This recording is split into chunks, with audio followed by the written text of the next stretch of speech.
All right, so should be now live on YouTube, and we're going to be waiting for about 8 minutes to get started officially, and then we will also be joining in on the the TikTok stream as well, hopefully at 6:30, 1:32, somewhere around there.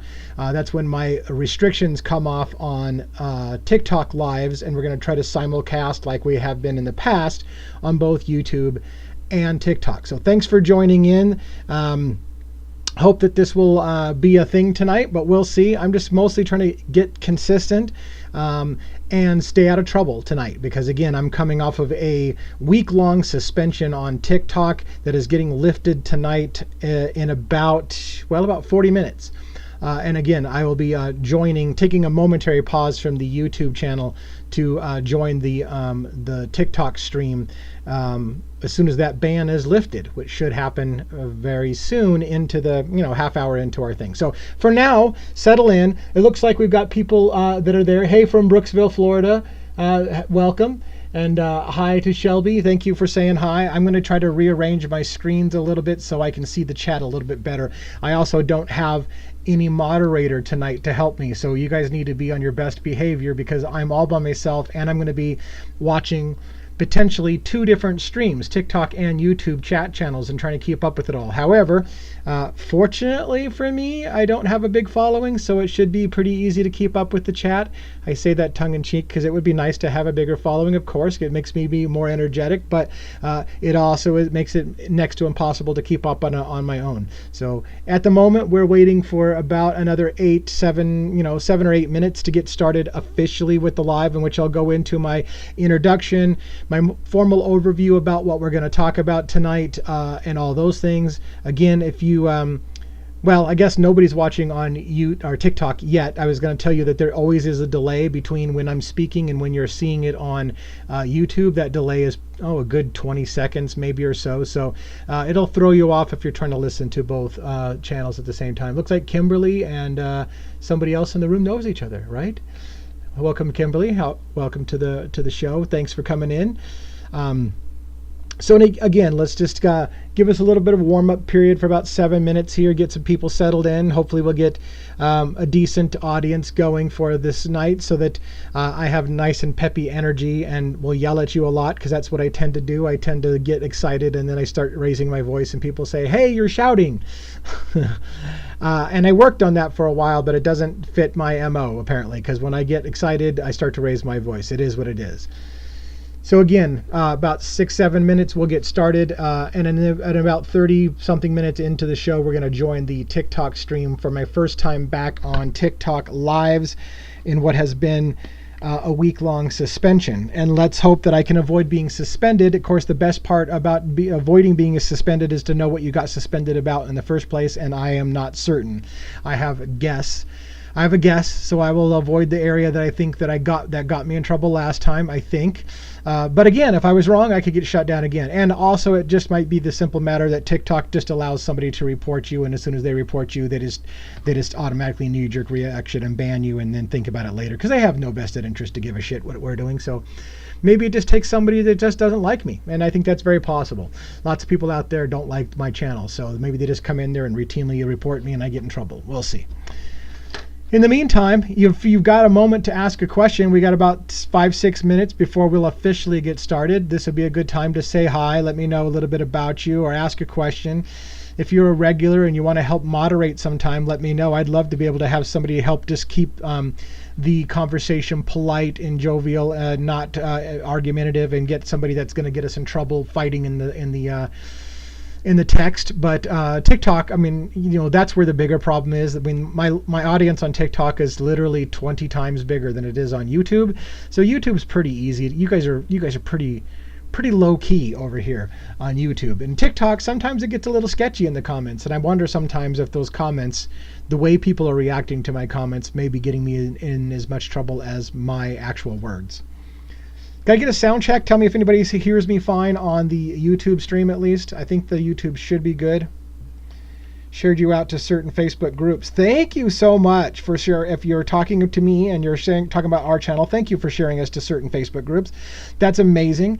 I love it when people care enough about the channel that they want to promote that. Thank you so much. And if you'd say you would love to help moderate, if that's what you're saying, again, sometimes I'm a little behind on this.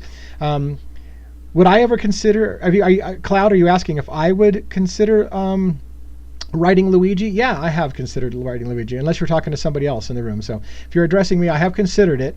However, it looks by the backlog, and we're going to talk a little bit about that tonight. We're going to talk a little bit about Luigi's letter log, which has been updated and continued to be updated, showing that he's getting, I think they say 5 to 10 letters a day. I pretty much assure you Luigi Mangione is getting far more than 5 to 10 letters a day, but apparently the prison system is only working through and giving him allowing him about 5 to 6 letters or 5 to 10 letters a day. Yeah, let's see here.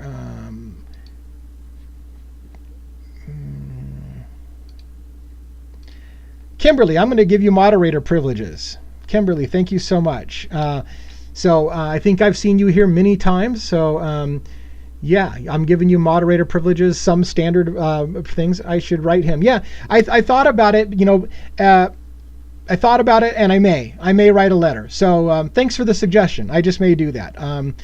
I don't know exactly what I would say, but I'm sure, me being a wordy bastard, I will find plenty of things to say. The question will be, can I say it in the short amount of time that they need? I haven't looked at the rules on how many pages you can send and all that good stuff, but yeah, I'll see if I can send him a letter. But I wouldn't expect that he's going to get it again, I imagine he's getting far more than 5 to 10 letters a day, which means if he's only getting 5 to 10, he's probably got a backlog that's so ridiculous that if I wrote him today, I imagine Luigi wouldn't even see that letter for probably 3 months. But that's just my guess. But why not? Let's give it a shot. I'll do that. I'll address a letter to Luigi, and I'll tell him a little bit about what I'm trying to do here on my show, and what you guys seem to think about the matter, and give him some thoughts on that. Absolutely. All right, we got about 1 or 2 minutes here before we officially start. The concurrent viewers is good. It's getting up to 10, and that sounds super small fish. I get it, but that's all I can do, man, until you guys help me get the word out and get this channel some love. So thank you so much for that. And again, it's so weird that I see myself on a delay. I can see the recording, and when I make hand gestures, I don't see those hand gestures on the video for like 20, 30 seconds. It's a really throw off. You got to put that away. But yeah, and if I do write a letter to Luigi, I'll consider also sharing that with you guys all. And I don't know where best to share that with. Maybe a long form YouTube video, maybe my subscriber only area on TikTok. I don't know. It's not something that you probably would put up there. And one time I did see somebody read their letter to Luigi live to somebody else. And while it was a really good letter and really well written, it felt a little self-serving, like, hey, look at me and look at how good I can write. And I was like, I don't want to be that guy. I want to write a letter and have everybody go, hey, look at how well I write, because that would feel like self-serving. But I know that I have things to say, and I think that you guys have things to say, and I think I could say some things on behalf of our community. So yeah, we'll give it a shot. All right, it's just about the top of the hour. We'll wait for the official top of the hour, and then I will go into my what I call the monologue, where I basically introduce what's going to happen tonight, what I'm going to talk about, and then we'll get into questions and answers at the end. So, looking at my clock, I still got about 1 minute for that. And again, I don't know how that works for the delay on the timing. So we'll figure that out. I do me. Yeah, so I hear that all the time from people. You do you. And a lot of times people give me criticism, and I think, do I take that criticism and do I try to make changes in being me, or do I just be me? I've been trying to lay on the just be you. All right, let's get officially started. So just to get started, I want to remind folks that this is basically everything we're going to talk about in today's cases. Everything here is based on publicly available information, and it's for educational and entertainment purposes only.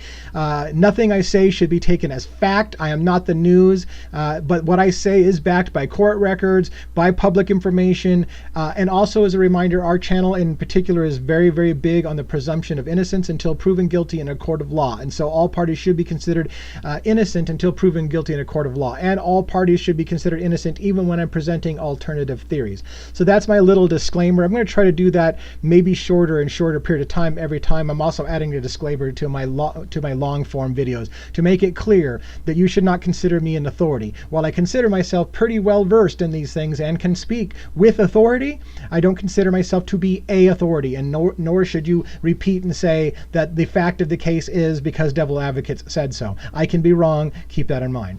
So tonight we're going to talk about several things. We're going to talk about the live restriction getting removed from TikTok tonight at 6:35 p.m. That's in about 30 minutes. I'm going to have my lives finally returned. I was in the middle of talking about Luigi Mangione 1 week ago today at about this time when my live was just shut off. No warning, no nothing, just you have been kicked off of the lives. I appealed it with a button that says, would you like to appeal this decision? I appealed that. It was immediate. You have been rejected on your appeal. You are off the lives for 1 full week. That week ends today. No explanation was given other than they said I was engaging in hate speech. I did not have an opportunity to explain what it is or ask them what it is specifically they thought that they heard from me that was hate speech.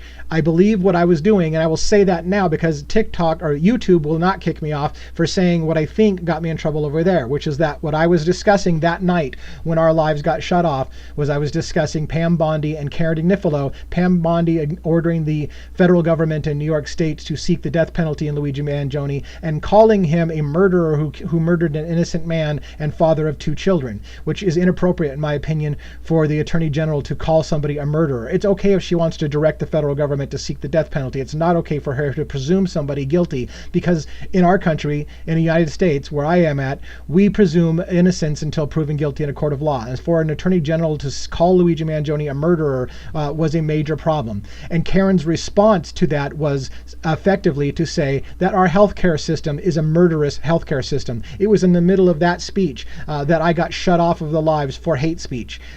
So I guess somebody, a moderator at TikTok, decided that that was hate speech. It was subversive talk for me to suggest that Karen Dinifilo's own defense of Luigi might be that the healthcare system itself is a murderous healthcare system. That will get me in trouble on TikTok. That's where I think I made my violation. That's what I'm not going to say on TikTok again.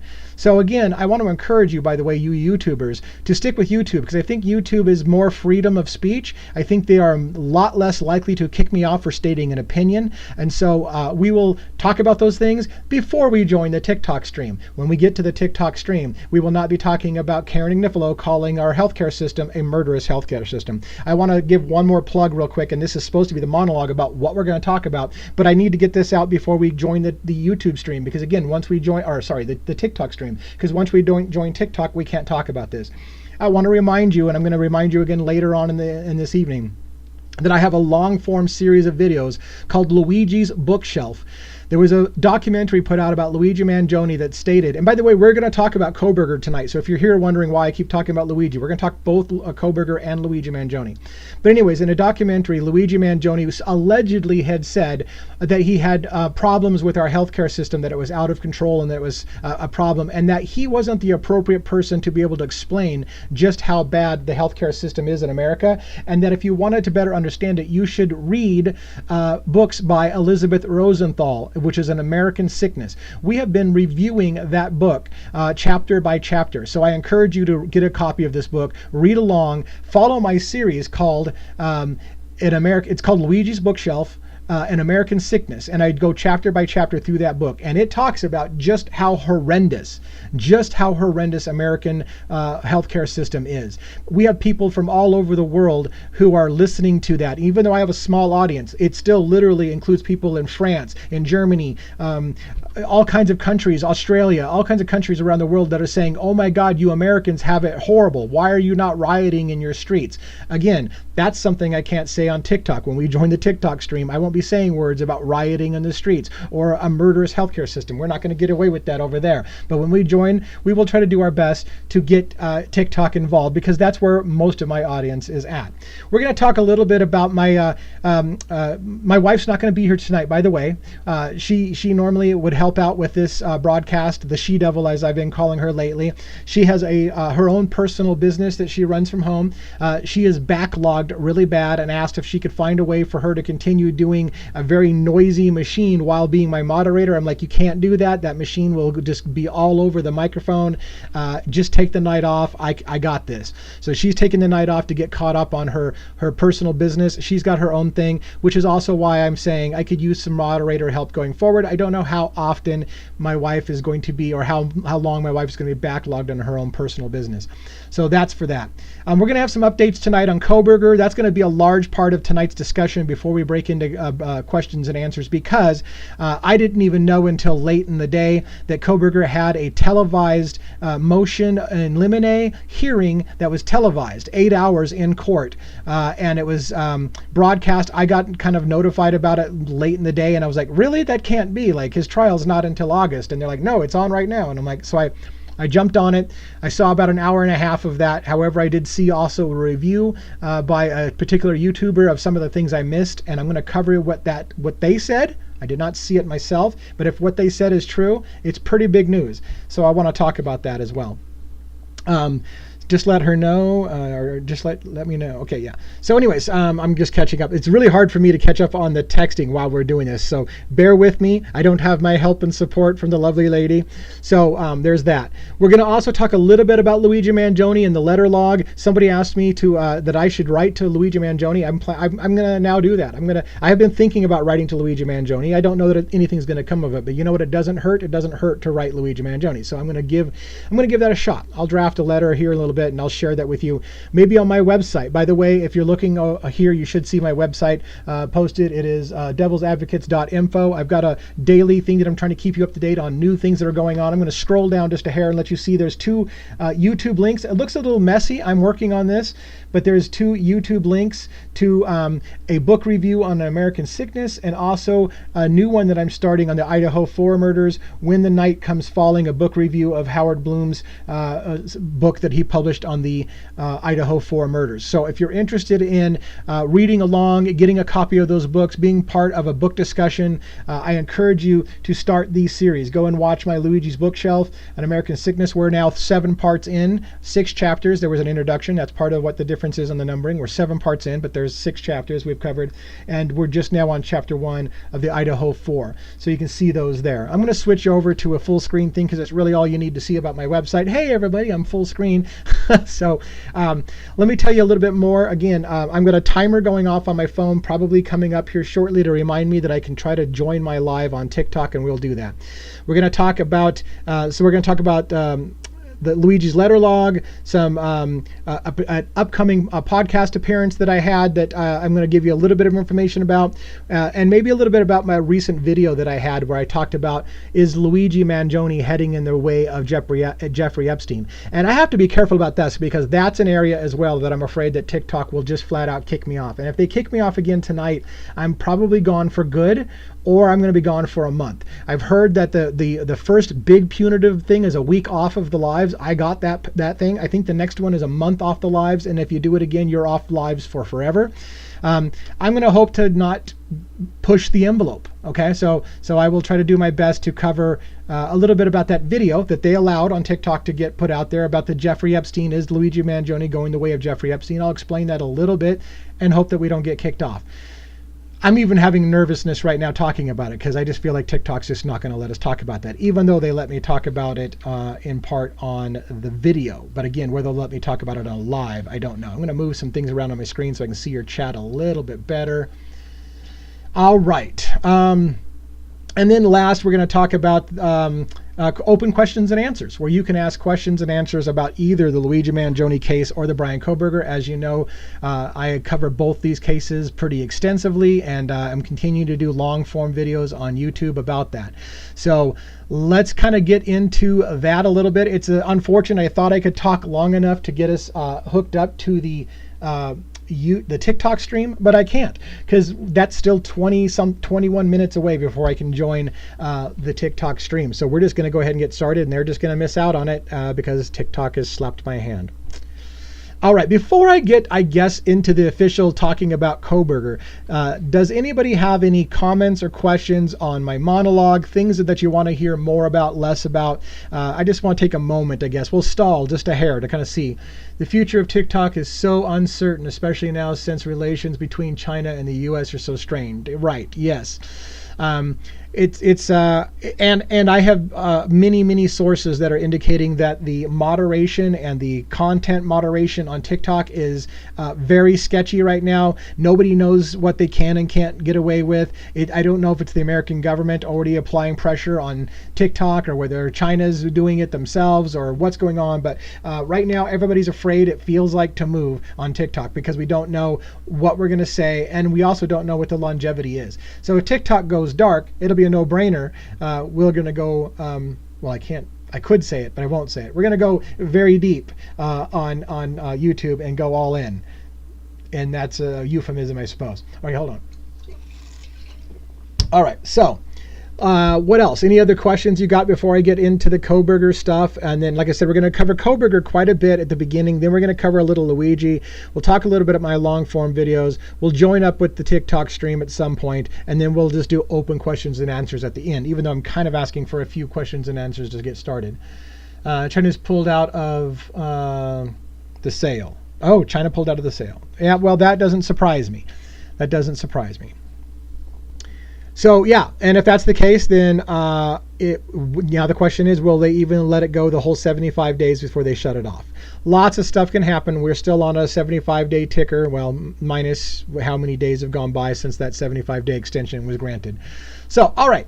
Let's go ahead and get into the Kohberger thing. So again, today I had a surprise. My wife said, day one of the trial is on of Bryan Kohberger. I'm like, Bryan Kohberger's trial is not until August. It can't be day one of the trial. And I look on YouTube, and sure enough, I see a notice, day one of Kohberger's trial. I'm like, that's not true. It's not until August. Well, what was happening was there was a motion in limine hearing that was televised, and it was scheduled for 2 days. It looks like they wrapped it up in 1 day. So that's why it was called day one, because there was potentially going to be a day two, but it looks like, from all intents and purposes, that they wrapped up their business on this day. So there's only 1 day of it. It's not the actual formal trial. These are motions in limine. And again, one of the things that I like to do on this channel is explain. Oh, I will try to slow down. I am not great at speaking slow. That's my gift, is fast talk. All right. Anyways, I don't know if I could do it. I think it's impossible for me to slow down. So let me try to explain what motions in limine is. Basically, it is a legal term that means on the edge of, or on the cusp of the trial. So the trial is coming up in August, and right now we're going through a bunch of motions in limine. What that means is let's agree on what is going to be said and not said at trial.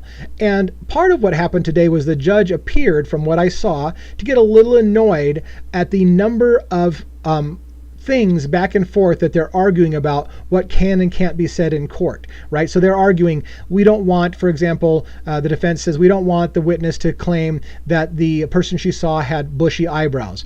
You know, shit, half of America has bushy eyebrows. Stating that he has bushy eyebrows has no probative value, meaning it has no real significance other than it'll make the client look guilty who's sitting in the courtroom, and then the jurors will look at him at the moment she says he had bushy eyebrows and be, he has bushy eyebrows. He must be the guy she saw that night. So, we will be speaking about Luigi, by the way, after some Kohberger stuff. So if you're only here for Luigi, and I will tell you the Luigi portion is going to be, by the way, pretty small. So if you're only here for Luigi, while I would love you to stay and hang out and support the channel, it's not going to be a lot on Luigi, except when we get to the end, when I open questions and answers. And then if all the questions are about Luigi, we will talk about Luigi until I run out of gas. All right, so, but for now, we're going to talk about Kohberger, and it's going to last a little while longer.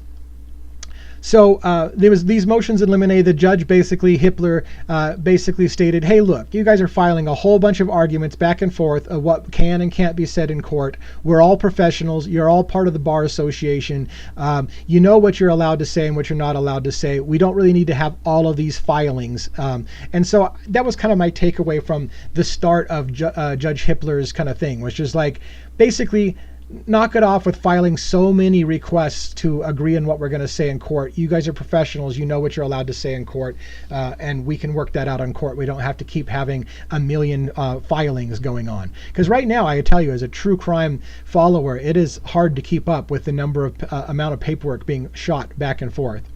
But I want to talk also about what I thought was the big highlight. This is something a YouTuber said about today's big highlights. What happened?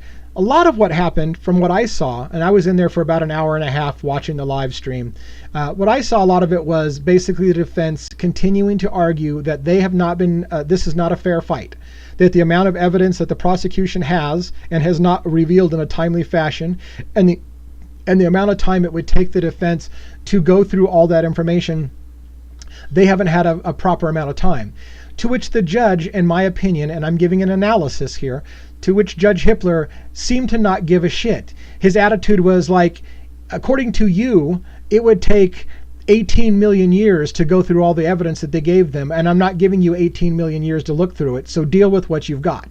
That was kind of his attitude. A lot of people who are want to see a fair trial are thinking that already the judge is showing a lot of bias. He oftentimes, in my opinion, Judge Hitler looks bored. He leans back, he's got his hand on his face, and he's just like, get to the point already. You're wasting my time. And particularly of the defense. Like, he just doesn't want to hear the defense's argument. He's bored with it. And so those people who are watching that are like, wow, how are we going to get a fair trial for Bryan Kohberger in this case when the judge clearly has no interest in hearing any of the arguments that the defense brings up, including, and this is going to lead to a education on voir dire. That's the basic way to pronounce it. Voir dire. It's I think it's a French phrase, but it's and you would pronounce it quite a bit differently. I'm not even going to attempt a French accent, even though I am of French descent, with Farrell being a Farrell, But anyways, I'm not even going to attempt because I have horrible accent control, so I couldn't even pull it off if I wanted to. But anyways, the voir dire process generally refers to seating a jury. So what that means is before the trial is happening, each side, the prosecution and the defense, is allowed to basically completely throw out certain people with no reason whatsoever. I don't want that person on my jury. I'm getting rid of them. And they don't have to explain themselves. And they can do that with a certain number of people. Both sides have the ability to say, yeah, the defense wants that person on the jury, but the prosecution says no way. And I don't have to explain why. That person's not on our jury. Now, when they run out of those number of basically dismissals that they can say, I can dismiss this without anything, then there's this back and forth process. It's the voir dire process, where they basically say, is the prosecution okay with this? Is the defense okay with this? Okay, that person's going to be on the jury. Is the prosecution okay with this? Is the defense okay with this? Now they're on the jury. Now, what I didn't really realize today until I heard this update is the voir dire process, while it generally just refers to the seating of the jury, that is not the only time that voir dire comes into play in a court system. This was kind of a little bit new to me, because what I heard a YouTuber say was one of the shocking details of today was that the Judge Hitler was going to allow a voir dire process on expert testimony. What does that mean? Well, this is what I understand it means. And again, I'm getting this from a YouTuber who watched 8 hours. I didn't get to watch the 8 hours, so I'm kind of being a little bit, I want you to understand, when I'm giving you this information, I'm not 100% sure this is accurate. This is what somebody who did watch for 8 hours said came out earlier, and they thought it was a big deal. And when I heard them say it, I was like, that is a big deal if that happened. So, in particular, in Bryan Kohberger's case, there is a particular person named Cy Ray. I've got long form videos on this. I've talked about this multiple times. Cy Ray is an expert in cell phone and advanced timing records, AT&T advanced timing records, and cell phone pings, and locating and doing that kind of thing with cell phones. He is, as I had stated in his affidavit of his credentials to the court, he's not just an expert, he is the expert in this field. He is by far the expert in the field of cell phone records and AT&T advanced timing records. And so earlier, before Cy Ray gave this new affidavit saying, hey, these are my credentials, Hippler had basically heard that the defense wanted to use Cy Ray, and Hippler was not interested. He's like, no, I don't think Cy Ray needs to be in court. We don't need another expert in court to talk about cell phone records. We've already got enough experts in court. And if Cy Ray has anything to say, he can just do a written testimony and we can maybe have his written words read in court. He doesn't need to be part of the court proceedings. And that was his earlier ruling. And a lot of people who are in support of a fair trial lost their mind, because Cy Ray, again, is not just an expert. He is like the expert. And in fact, one of the big details that I brought up before, and I feel it bears repeating again, is Cy Ray himself has stated that he has participated in well over 100 cases of law as an expert witness. And it has always been on behalf of the prosecution. For the first time in his life, he is coming forward on behalf of the defense, because what they're doing is bullshit and it's lies. That was basically what Cy Ray was saying. He's like, look, I'm always on the side of the prosecution. I am always brought in as an expert witness. I train the FBI and Homeland Security. I train law enforcement. I teach classes. I run the software that they all use. I am the expert in this matter, and I'm always on the prosecution's side and always the prosecution's witness until today. I'm coming forward for the defense. For Hippler to say, nah, we're not interested in hearing your testimony, was a major red flag that things aren't being done fairly. But what I was told today, man, I'm long-winded. What I was told today was that Hippler made some kind of announcement of using voir dire to determine what expert witnesses will be allowed to be in the court or not. And what that means is, again, traditionally voir dire only refers to the process of seating a jury, who will be on the jury and who's not. But voir dire can also be used to determine who is going to be an expert witness in the court and who's not going to be an expert witness in the court. And the way it works, voir dire for expert witnesses, is it essentially is saying, now the defense can call, before the trial starts, the defense can call Cy Ray and other expert witnesses and put them on the stand in front of George Hippler, and have that person look Judge Hippler. I keep saying George Hippler. It's Judge Hippler. I can't remember his first name. Damn it. Somebody give me his first name if you can. But anyways, I'm pretty sure it's not George. They'll be able to look Hippler in the eye and say, here is why I'm an expert in this field.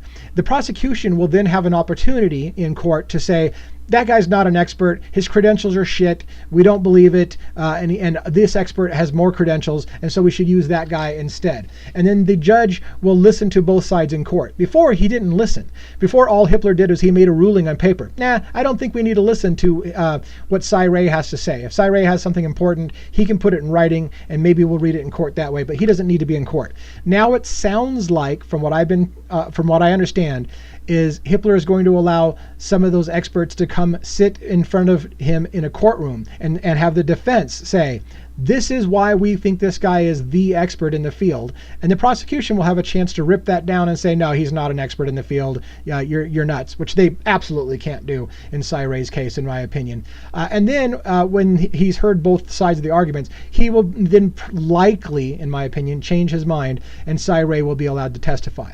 Cy Ray could completely destroy the prosecution's case. In addition, Stephen Hippler. Thank you, Stephen Hippler. I appreciate that so much.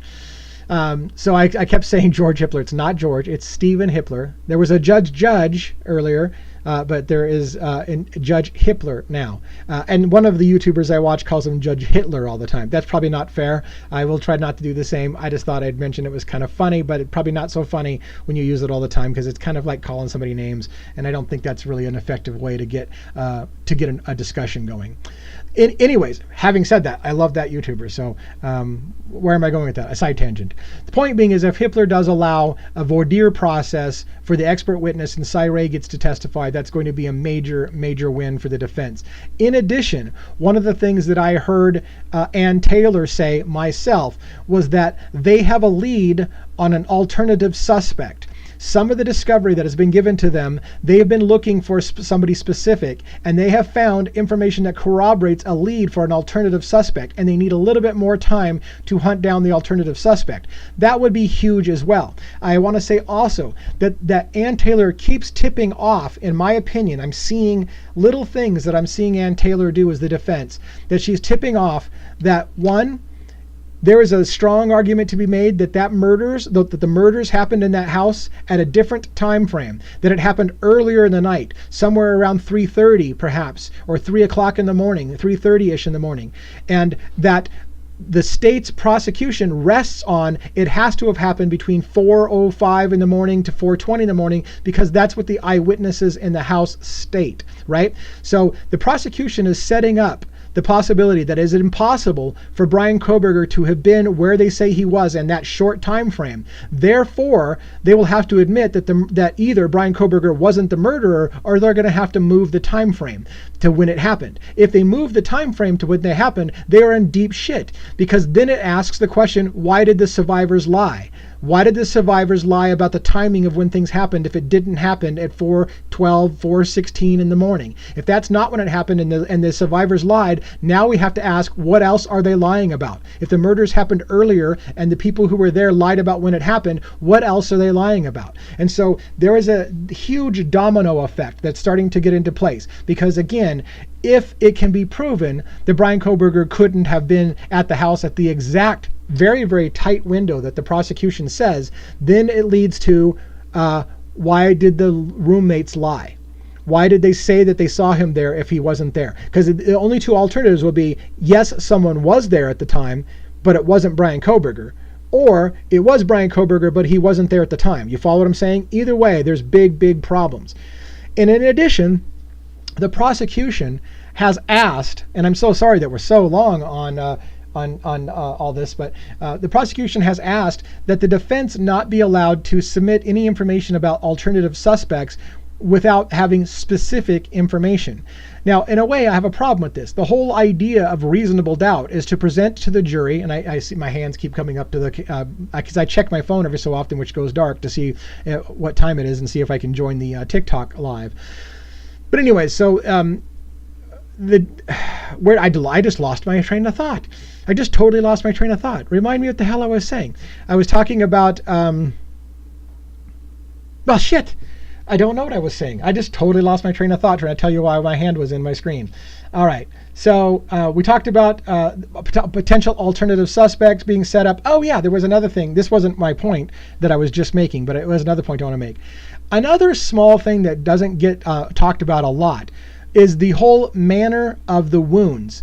And again, we've talked many times that Kaylee Gonzalez's wounds were much different, much deeper, much more brutal than any of the other victims, indicating even to law enforcement in the early stages of the investigation that she was the target.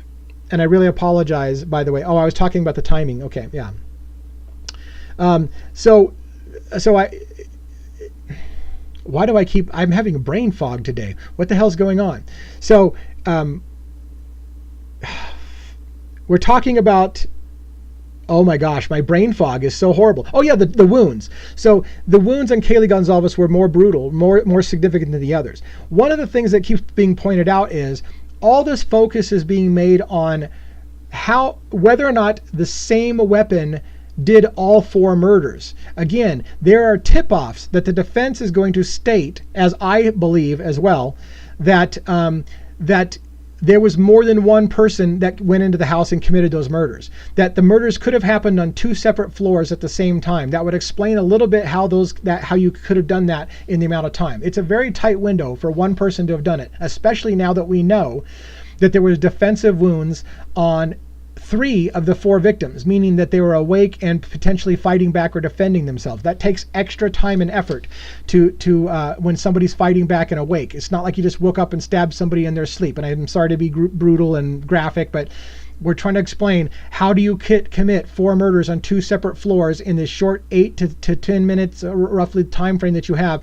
and get out of the house leaving no DNA of your victims in your car, on your clothes, in your house, anywhere. Nothing got tracked back to Bryan Kohberger's car if he was even there, and conversely only a tiny speck of DNA. By the way, this DNA thing is going to be an enormous thing, and I don't want to side tangent on it because I'm talking about the knives right now, not the DNA.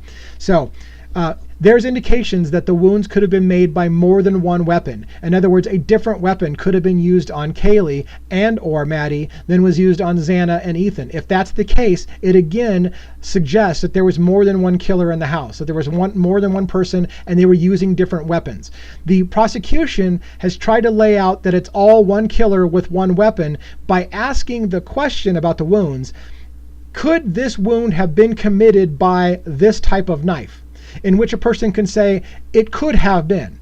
It's not a question of is it likely to have been. It doesn't take into effect that in order to do, and this is a little graphic, so I'll try to be careful how I say this. It doesn't count in that this kind of motion is going to create a different wound than this kind of motion. Right? And so the question and it also left-handed or right-handed. And so when you get into the whole, could this weapon have done this particular wound? Yes, it could have, but it indicates that it would have been an overhand strike or an underhand strike or a side strike or whatever. And then the question becomes, and there's my reminder that we are now able to try to join TikTok, that then leads to the possibility that there was more than one killer using different methods or different attacks, or you just have to say that, well, could it be that this weapon could have done it this way? Yeah, it could have, but so could an axe, so could a machete, so could half a dozen other things. So what I'm saying is the prosecution's focusing on it was all done with the K-bar knife, right? That's the big important thing. It's all done with a K-bar knife. And could those wounds have been done with a K-bar knife? Yeah, it could have been. It's not necessarily the most likely weapon, and it could indicate that there was more than one weapon being used. All right, I'm taking a peek real quick. You get to see my hand in giant size to see if I can now go live. I can go live. So we're going to join the TikTok stream. And we're going to put on my little wallpaper behind me, which I haven't done for a while. We're not going to do that. Give me a second. I apologize for this break. It's been so long since I've gone live. I don't even remember how to do it. There we go. And we're going to go live. And we're joining the TikTok stream in 3, 2, 1. All right. All right, so now we have the TikTok stream joined up with us. We're going to give it a little bit of time for them to join us, but we're just going to continue on with our discussion. So the point being is that the defense has been laying out the possibility that there are more than one assailant in the house. This was also related to the multiple DNAs that were found in the house. There was 2 unknown male bloods found in the house. So there was multiple assailants, possibly using multiple weapons on multiple floors at the same time, and neither one of them may have been Bryan Kohberger. And again, they have been I heard Ann Taylor say that they had a possible lead that they were wanting to follow down, and they had in part asked for more time, not necessarily for that lead, but just because of the overwhelming amount of evidence against Bryan Kohberger, and they were asking for some more time. And Judge Hippler did, to his credit, give the defense 1 extra week than they had, than the prosecution has. By the way, thank you for TikTok joining. It looks like we got lots of people jumping in, lots of hearts to get started. Thank you. I've been gone for a week. I'm just getting back, so it's great to see you guys. I'm in midstream because I started on YouTube, and I'm going to keep going with that, so bear with me and I'll try to catch up. And I don't have a moderator tonight. I don't have the She-Devil, so I'm running on empty. Thank you so much for the support on TikTok. I'll get back to that in a minute. We're going to finish up with some of the comments about Kohberger, and then we'll get into a little bit about Luigi, and then we'll get into open questions and answer, which is a great time for TikTok to join us. So basically, that was the big things is that if Stephen Hippler is going to allow a voir dire process for Cy Ray, for example, to come into the courtroom prior to the jury seeing it, and state on the stand in front of the prosecution why he has said what I have said, which is not only is he an expert, but he is the expert. He will then be able to say that to the judge, to his face. The prosecution will have a chance to say, no, Cy Ray, That's nonsense. You don't train the FBI. You don't train Homeland Security. You don't run the software that everyone uses. You're not the one that gives everybody the classes on how to use the software. That's nonsense. And Hitler will then have to decide whether or not Cy Ray is a credible expert witness or not, rather than just writing him off and saying, no, I don't think we need Cy Ray to testify. So that would be a huge win, again, for the prosecution in the Kohberger case. And so let's just, let's wrap up there with the Kohberger for the moment. Again, on YouTube, you got to hear the whole Kohberger rant. Our TikTok friends, by the way, unfortunately, are only getting to hear the back end of that Kohberger discussion. Well, and again, I didn't have a whole lot on Luigi, but I will tell you on Luigi, and I'm going to go ahead and jump to the picture-in-picture on YouTube so you can see my website. I'm going to show LuigiMangioneInfo.com. It was brought to my attention today that they are continuing on LuigiMangioneInfo.com to update Luigi Mangione's letter log. And so if you go to the FAQ section of this page and you scroll down to the question, how do I know that Luigi is getting my mail? I had it on here a minute ago. How do I know if he's getting my mail? You will see that they had this big, cute letter log that Luigi Mangione was creating early on that was showing the letters that he received, and he was putting people's initials. You can see it on the screen here, people's initials. I'm going to blow this up a little bit bigger on the screen so you can see it. So he would get the date that he received the letter, the initials of the person, the last 2 digits of their zip code, so they can verify that that's those initials and my zip code, and then the date that the letter was postmarked. As you will see on their website, they are claiming that he is only receiving about 5 to 10 letters a day, which is probably a fraction of the letters that he's getting. And somebody has asked me tonight that if I would write to Luigi or consider writing to Luigi. Yeah, and I am now going to. I've been considering writing to Luigi for a while. I just saw this backlog and I thought, even if I write to Luigi, Luigi is not going to see it for months. But someone pointed out, hey, they keep updating this log. So look at this. I'm scrolling through. This log has been significantly increased. So Luigi is continuing. Here's an appendix that's been added. Appendix for 2.8 to 2.14. Luigi is continuing to update people on letters that he's receiving. Appendix 2.15 to 2.28. More letters that he's receiving. So again, Appendix 3.1, now March 1st through March 7th. More. Appendix March 8th through the 14th. Lots more information since I last looked about this. So they're just kind of updating it. And here's the last one. 315 to 329. I'm not sure why this little white square was put on to change the date. That's interesting, but nonetheless, this is on Luigi Mangione's official website by his lawyer, Karen Ignifilo, and her team, so you can trust that this is legitimate stuff. So Luigi is continuing to work through letters. It looks like he's getting probably more than 5 to 10 letters a day, but based on this, what does that look like? More like 20 letters some days. So maybe they're working through some at a faster thing. These are all postcards, it says here in the notes. So this is something that Luigi's been doing since the beginning, and they're continuing to update it. So now you know that not only is he's reading your letters, but he's continuing to update the log to let you know that he's reading those letters. And again, I will consider writing a letter. Somebody asked me to do that, and I will consider writing a letter as well. I just don't know that it's going to be received because it looks like he's got an enormous backlog.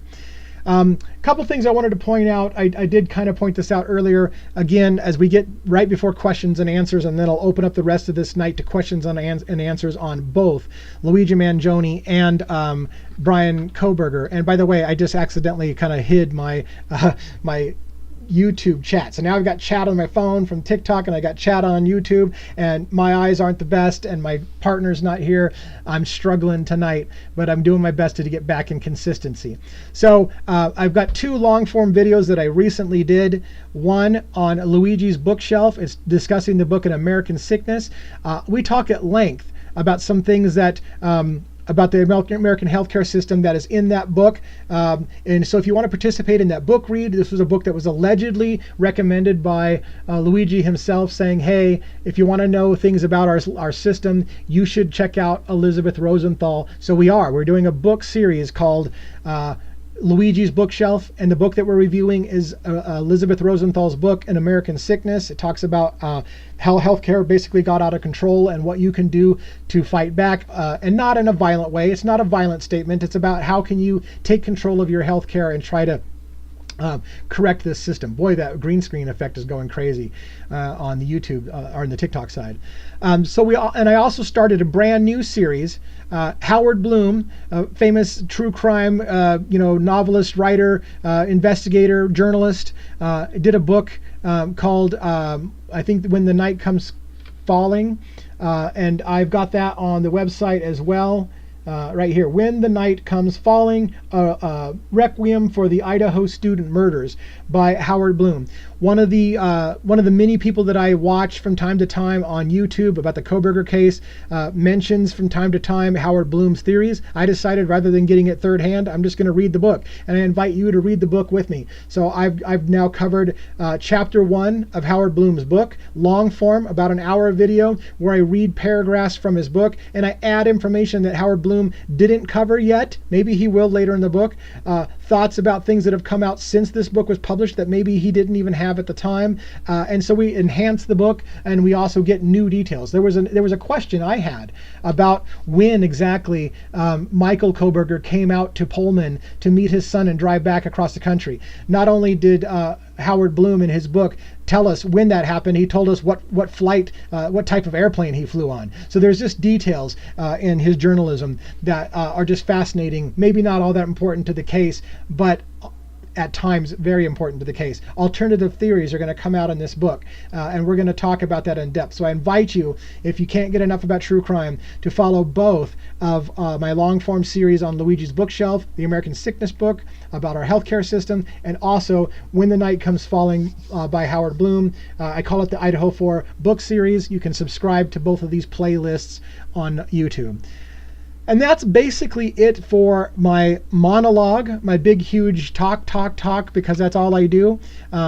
It's disappointing in a way to see that TikTok is a third of what it was when we got shut off a week ago. We had 100 people and now we have 25. So that's a quarter of the people we had last time before I got shut off.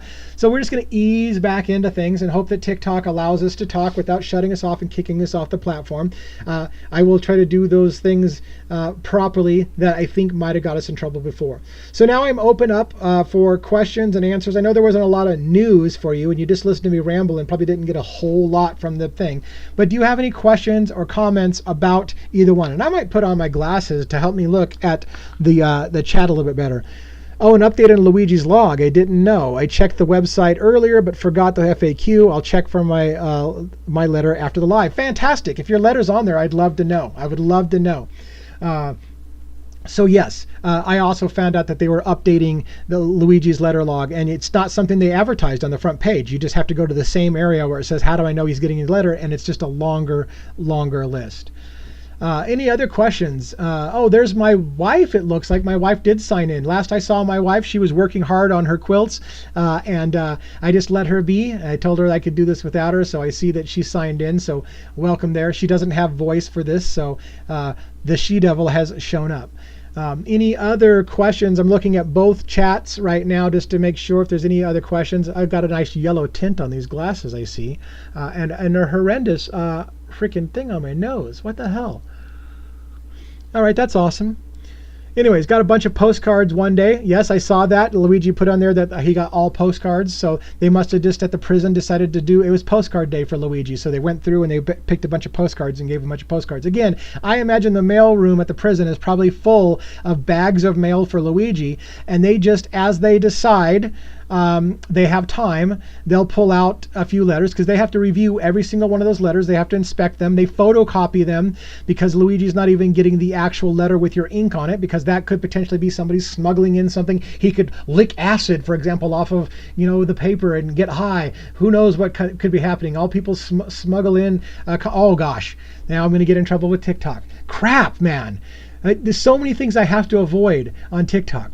Anyways, point being is that the prison system is going to review all of his mail and make sure that they photocopy it, and then he gets photocopies. He's not even getting the actual things. Now maybe with postcards, he gets them. I don't know. Or maybe he just gets a photograph of the postcard. Any other questions or comments? KFA looked relaxed in the Legal AF podcast today. So hopefully a good sign that she's doing well. Yeah, she has at times looked a little stiff. Boy, not as stiff as Ann Taylor apparently looks sometimes in the Kohberger case. But yeah, good to know. I didn't see that. Let's see. I wonder how, this is from YouTube, I wonder how the other inmates feel about the popular guy getting mail.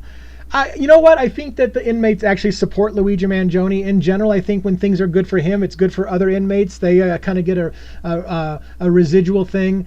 You know, I don't know if you saw it, but early on, what prison was it that Luigi was in, where the inmates were literally shouting at the news reporters outside about Luigi's conditions inside there and saying that they weren't treating him right and blah, blah, blah. And so it was, you know, the prison support for Luigi seems just fine.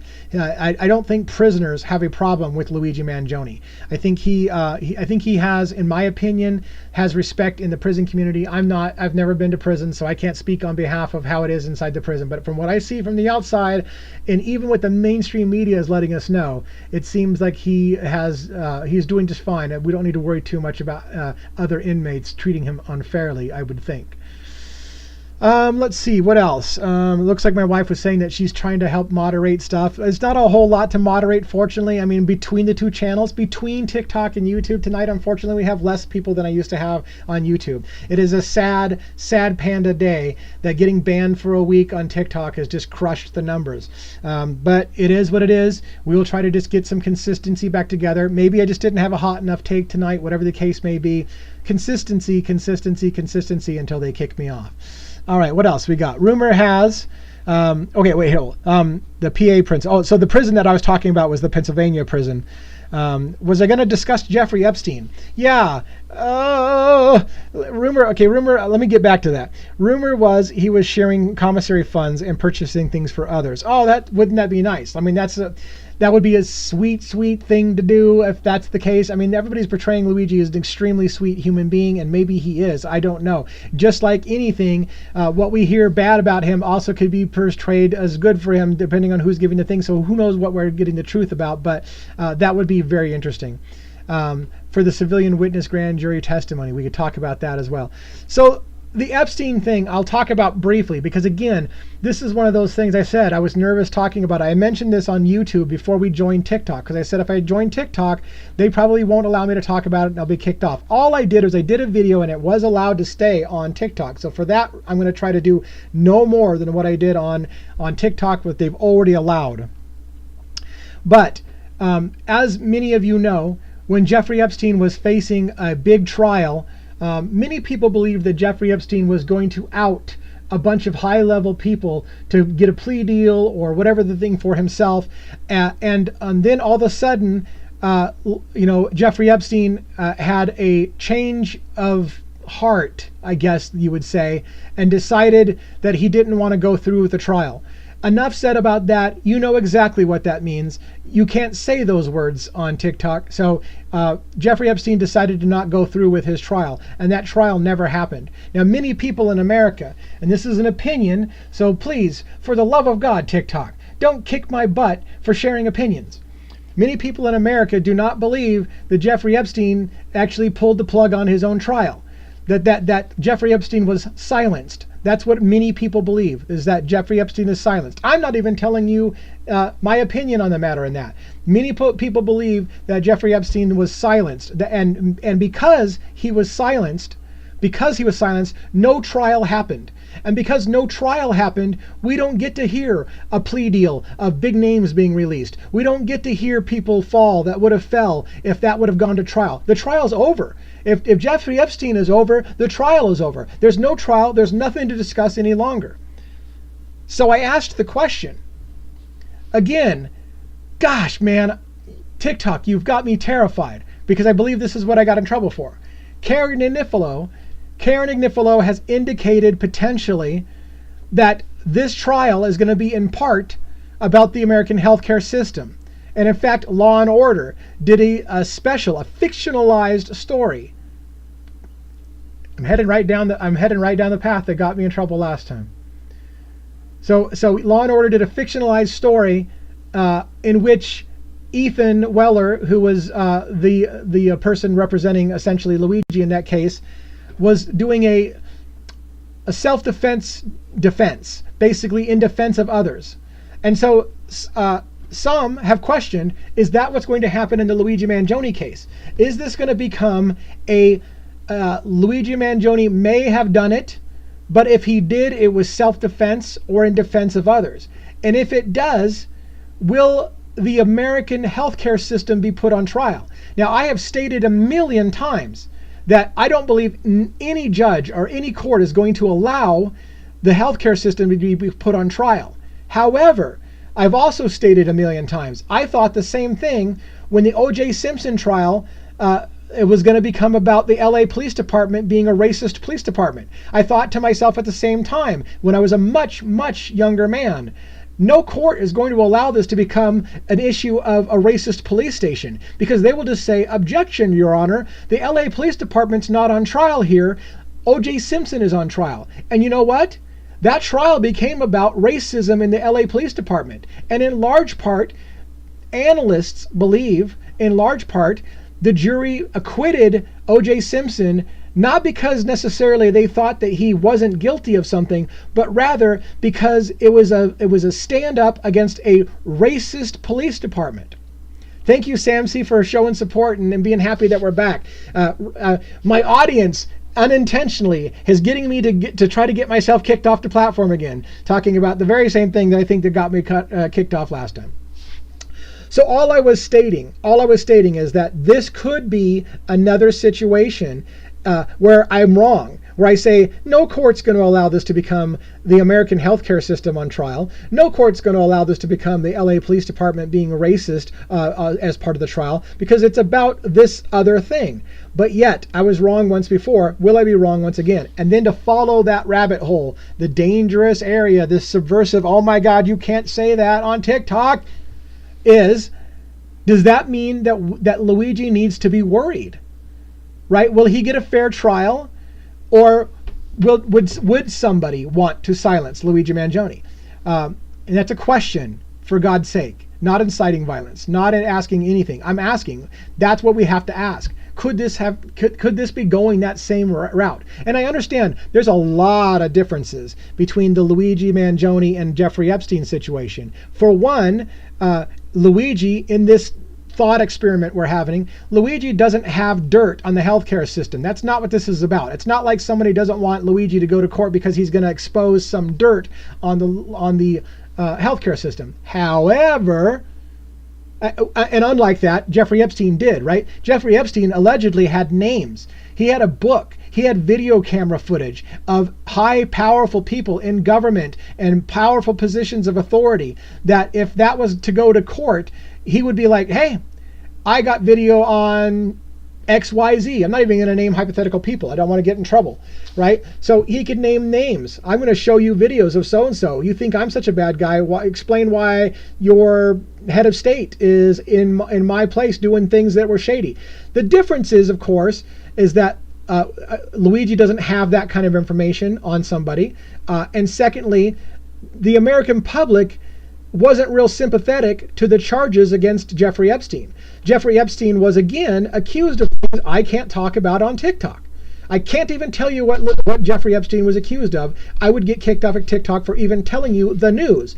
So you have to figure it out by watching mainstream news. Everyone in America knows what Jeffrey Epstein was accused of doing, I think. Everybody in America has their opinion about whether Jeffrey Epstein had a change of heart or whether he was silenced. And again, where's the connection to the Luigi situation? Well, if this trial is going to become a defense of others trial or a self-defense trial, then you would have to, by extension, state who you're protecting them against, right? So if you're going to say my client may have done something, but it was in self-defense or in defense of human lives, then you have to say, well, whose lives is he protecting? In which case, now you will have potentially the ability to say, well, the healthcare system. And again, I'm terrified. I want to leave it at that. Thank God so far I haven't been booted. So let's just leave it at that. That answered. I wanted to answer the question. What does this have to do with Jeffrey Epstein? Because I teased it early before we joined the TikTok stream. I said on YouTube, maybe we should talk about it on YouTube. We can't talk about it on TikTok. And then somebody said, hey, are you going to talk about that Epstein thing? I need my mic. You need your mic? Yeah. I don't even know if that's entirely possible. Here's a mic. And this is for TikTok or YouTube? That would be for TikTok. You're going to be picked up, if at all, on the microphone on my desk for YouTube. Okay. I guess the She-Devil is going to try to make an appearance on TikTok. Yes, I am. Because you're missing some stuff. Oh, I'm missing stuff. Sarah said that when they searched Luigi at McDonald's, the gun was not found in his bag. It was not found until later at the police station. So let me address that comment by Sarah that the gun was not found in Luigi's bag at Altoona, Pennsylvania. So the argument basically is this. Luigi Mangione was detained unlawfully, according to his attorney, Thomas Dickey. Again, I'm so terrified of TikTok, I feel like I can't tell you the details in the case without getting kicked off the platform. So Thomas Dickey has argued that his client, Luigi Mangione, was illegally detained. His belongings were taken from him and placed on the other side of a human wall of officers, and they began to search his backpack on the premises, out of his view even. And that after they found a few items, they repacked his backpack and then placed him under arrest and took him to Altoona, Pennsylvania, where somewhere around the neighborhood of 8 hours later, I believe, they did a full inventory of his backpack at Altoona, Pennsylvania, in which new items got listed. So there was an original arrest affidavit that talked about certain items that were in the backpack, and then there was a longer affidavit of arrest in Altoona hours and hours later when New York Police Department showed up with additional items. Now, my memory serves that the gun was in the early statement as well. What wasn't in the later statement was the same number of bullets necessarily. Also, what was suddenly in the backpack later on was a manifesto, a bunch of cash that wasn't in the original listing, and a bunch of other items. So there was a bunch of additional items that showed up in the long list 8 hours later in Altoona, Pennsylvania. But early on, I believe the first list did list the handgun, I believe, and it was also in the long list, but along with a lot of extra stuff. So unless I'm wrong, and it's been a while, but unless I'm wrong, I believe that the gun was found in the early search, repacked, and then more evidence came out later on, 8 hours later at Altoona, Pennsylvania. Kind of sus, don't you think? Well, yeah. Yeah, I mean, the real Nathan Daly, a former police officer, he was like, holy crap, guys. Where is this extra evidence coming from? He had the same general feeling I did. I broke it down on multiple lives, multiple long form videos, which, by the way, all my lives are recorded and placed on YouTube. So if you really wanted to go into it, I go into detail on at least 2 lives for like an hour and a half each time about that whole arrest and exactly what happened minute by minute based on Thomas Dickey's omnibus pretrial motion to suppress and basically toss out that arrest as an illegal arrest. By the way, we are coming up very close on the date that the Commonwealth of Pennsylvania must declare whether that was a legal or illegal arrest. So at question is whether or not that arrest was legal. If it was not legal, it leads to the question, can any of that evidence be used in the state of New York, in the federal case or the state case of New York? If it was illegal in the first place in Altoona, all that information gets tossed out, potentially. Now, they're going to make all kinds of arguments while even if you toss out the arrest in Altoona, we still get to keep that information. That'll be a fight in public dates. The date that the Commonwealth of Pennsylvania must, I think, come up with a response is the 16th of April, I believe.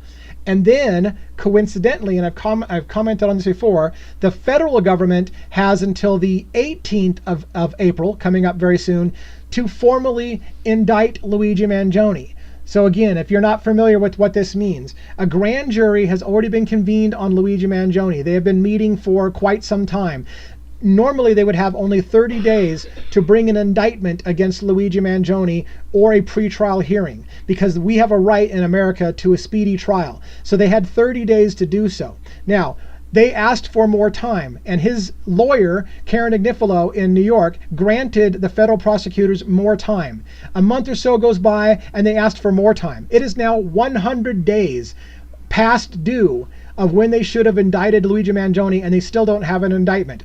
I would say one way of saying that is they have been unable to indict Luigi Mangione because they can't get a grand jury to indict him yet. Part of the reason may be is because they're trying to find out if the arrest in Altoona, Pennsylvania is going to stick. Do they have all the evidence against Luigi Mangione that they think that they have? Do they have the gun? Do they have the bullets? Do they have the manifesto, the confession letter, the cash? All the things that they say they have, do they have them? Let's talk about the protection order. Somebody's asking me in the YouTube channel about the protective order. I don't know where we stand on the protective order, but let me explain to you what by the way, all the things that you're asking me to talk about is what got me kicked off of TikTok for a week on lives. So let's hope today we have better moderators. The protective order, what the prosecution has stated is that during the grand jury trial, not the indictment because the grand jury hasn't indicted yet, witnesses were afraid that their lives were in danger if anybody found out that they were testifying against Luigi Mangione. The idea being is that American support is so great for Luigi Mangione that their lives are in danger if anybody finds out who's going to testify against Luigi. Somebody would find that person and commit violence against them. And so that's why the prosecution is saying, look, we can't tell the defense who the witnesses are against Luigi Mangione because their lives are in danger. And so they wanted to file a protective order that states that, please, judge, don't make us divulge the names of the individuals who are testifying against Luigi because their lives are in danger by Luigi Mangione. Indirectly or directly. Again, Luigi can't do anything from prison, but they're saying that his supporters would do something on his behalf. Please understand, I'm not advocating violence. I am not a hate speech kind of person. I don't hate anyone. So when I got my suspension for a week for talking about hate speech, I do not hate anyone. It bothered me on an extremely personal level to be told that I am a hate speech person, that I hate people. I hate no one. So it still bothers me. It's emotionally damaging to me that I've been shut off for a week and told that you, sir, hate people. I do not hate people. I'm just trying to talk about the facts. Can the federal case ask for more time again? Yes, they can ask for more time again.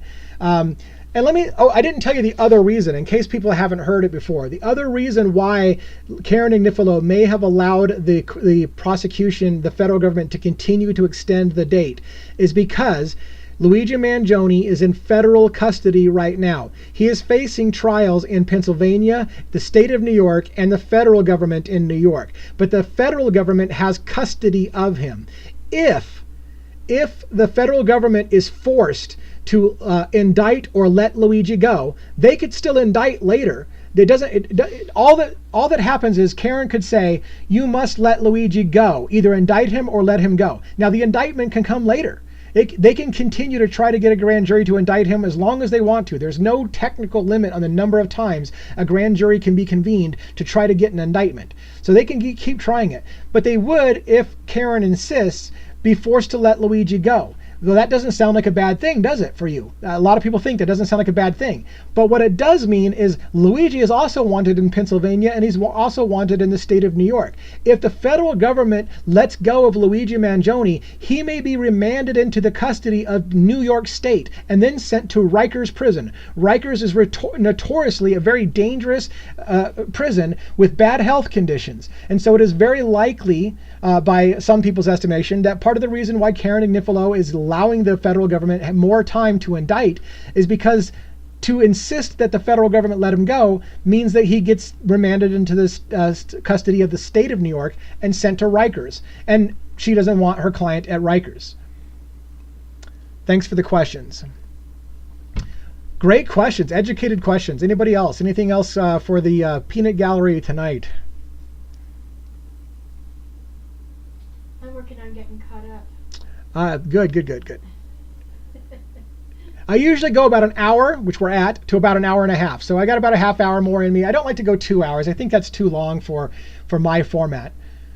Leave it at MDC, he's safer. Yeah, that may be the primary motivation, Kimberly, for why we're not insisting on, we, like I'm on the defense team, why Karen Agnifilo is not insisting that they speed up the trial. However, lately, her wording has been putting there's that sneeze.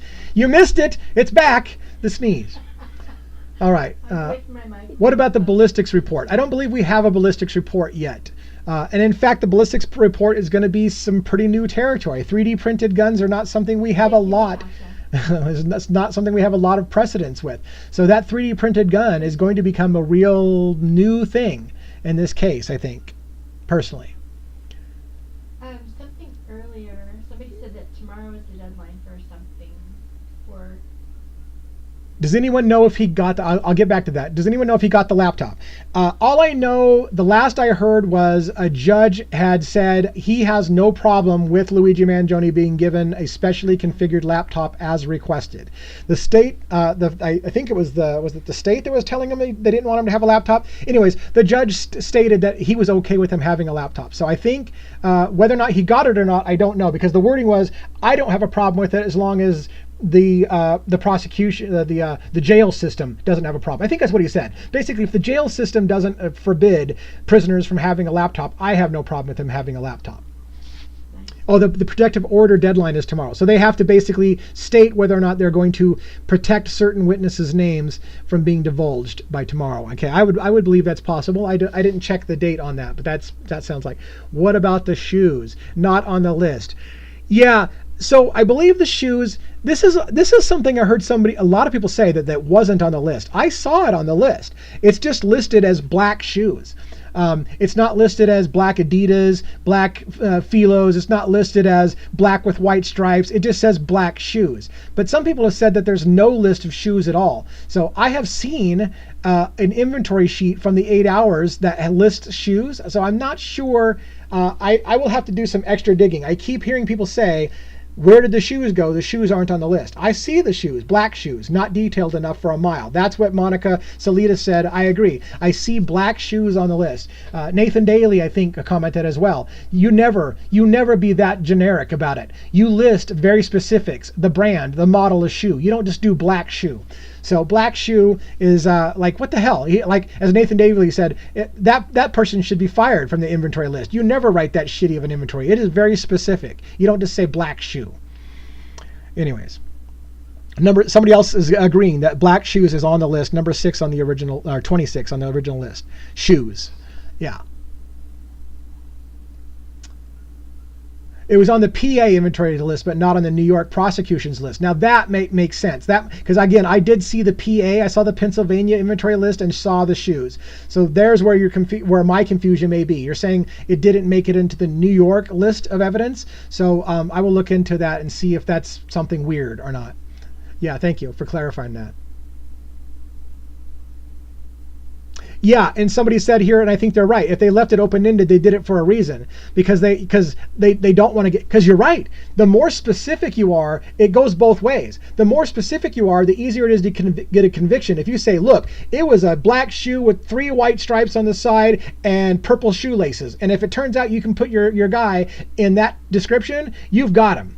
But if you know that you can't, and you're just like, he has some shoes on, that way it could match anybody that had shoes on.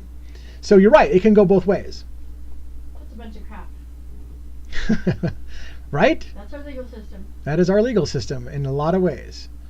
But the defense can argue for days against the shoe description being so vague. Sure, yes. What would happen if the judge suppresses all the evidence? Katia, is that Katia? That's an interesting spelling. What would happen if the judge suppresses all the evidence? I'm presuming what you mean is, let's say Altoona, Pennsylvania says that was an illegal arrest and therefore arrest, and all that information goes out the window. I would argue, I wouldn't argue, I would guess that the federal government and the state of New York believes they can make a case without that evidence. They've got his fingerprints, right? They've got his fingerprints on evidence left at the scene. They've got his face on camera in multiple places. They will tell you, they will try to make an argument in court that they can track his movements moment by moment all through New York. So it doesn't matter whether or not he was found in Altoona with the weapon and a confession letter and all like that. It doesn't matter, because they will argue, I've got him on camera, I've got him on fingerprint, I got him on DNA, I got him 6 ways to Sunday. We don't need that information. Now, I would counter, if that was truly the case, then you probably wouldn't be waiting still for the answer from Altoona, Pennsylvania before making your indictment. It suggests to me, And again, I'm not a lawyer, and I'm not in the courtroom with the grand jury, but it suggests to me that the grand jury themselves want to know what the answer is. Do you have the evidence or don't you have the evidence? I'm guessing the grand jury that they have seated right now for Luigi Mangione is saying, hey, if you've got the evidence that you think you have, then we'll indict. But if you don't have that evidence, I don't see how we indict. In which case they're going to have to go through a different method. Or they'll just reseat grand juries ad nauseum until they find a grand jury that will indict him. That's another thing that seems a little unfair about our system. But it costs money. It costs money. So at some point you have taxpayers complaining, like, how many times are we going to try to seat a grand jury to convict, not convict, because the grand jury doesn't convict. All the grand jury does is they decide, is there enough evidence to proceed to trial, so it's not a waste of taxpayers' money. So easy to indict a ham sandwich saying. Gosh, there's an amazing saying I love about a ham sandwich, but I can't repeat it on TikTok or even in mixed company. All right. Tom is getting the funds, but there were 2 co-funders who started the fund. They're all on Instagram. I just don't want to say their names. Something like the December 4 Fund. Yeah, I'm not sure about that. I'll leave that one alone. If you're afraid to say it, I'm terrified to say it because I'm already on suspension. Well, I'm off suspension. Thank goodness. I'm live. And again, nobody's here to see it. Yeah, it is what it is. I'm not trying to get kicked off. I'm trying to be a good boy. Maybe we should shut this down. Don't you think an hour is good enough? You guys have talked me into talking about all kinds of controversial shit tonight, and I have managed to get not kicked off. Let's just do that. Let's kind of wrap it all up at this point. All right? So, let me say this. I am going to wrap it up. Let's call this a win. If I can get out of here in the next 60 seconds, I can't do anything in 60 seconds. If I can get out of here the next 5 minutes without getting shut off of TikTok, we'll call it a win, and we'll keep going. So what I want to say to I'm so come on. You're going to throw gifts out now? Come on. Come on. All right, what do we want to talk about? Now I have to stay. I got a gift. I got to stay. But if you get me kicked off, we're going to have... No, I'm not going to have words because that sounds like a threat. Oh my gosh, they can't say nothing on TikTok. All right, anything else? Anybody else have some questions? The theories, yeah, there's theories for days. Hopefully we can get away with talking about theories like grown-ups. That's all we're trying to do is have some grown-up adult conversations. Somebody said on YouTube, what do you think about the stalking charges on the federal case? I'm curious if you think that they'll be able to prove this or not. That's a good question. Let's talk about that for a minute. Let's talk about the stalking. So here I am. I told you I was getting off in the 6 minutes. You talked to me. You shot the money gun and you made me stay. All right. So let's talk about the stalking charges. The federal government. So again, New York State. Let's get educated for those who aren't on the same page yet. New York State does not believe in capital punishment. They did away with capital punishment back in 2004, I think, meaning that the state of New York does not believe in executing anyone for anything, including murder. So that's the state's position. However, the federal government also has a court system inside of New York. It's the Southern District of New York. It's a federal system, and the federal government still does believe in capital punishment. And so what you have is a situation in which the federal government is seeking capital punishment against somebody in a state that already has decided that capital punishment itself is cruel and unusual punishment. Now, the way that the federal government is making their case is basically around the stalking and interstate travel charges. What it states is the reason the federal government is involved is because, and this is asinine, so already if Luigi or anyone committed murder inside the boundaries of New York, that should be enough. But what the federal government says is, well, if you took a bus from Pennsylvania into New York, you transported yourself across state lines, and now it's a federal case because you've traveled across state lines. So now it's a federal case. This is the reason that they're able to say it's a federal case. They're also able to say, well, allegedly, Luigi Mangione was tracking and tracing the movements of Brian Thompson online using computers, and therefore that was done out of state. He was stalking his victim, finding out when and where to do this attack, and stalking him out of state. Then purchased a ticket and traveled across state lines to commit an act. This is what allows it to fall into the purview of the federal government and use that as a pretext for the capital punishment in the case. So can they prove it? Yeah. I mean, if they can prove Luigi Mangione is the shooter, if they can prove he's the shooter, then they can probably very easily show that he traveled into New York and therefore he crossed state lines, and therefore that's all they really need for the stalking charge. So unfortunately, for those who don't want to see it go down that way, if they can prove that Luigi Mangione was the shooter, they can prove that he crossed state lines to go do it, and therefore that will stick, the stalking charge, I believe. They never told us where he got on the Atlanta-New York bus. That went by too fast for me. Don't they have to prove that BT knew he was being stalked? No.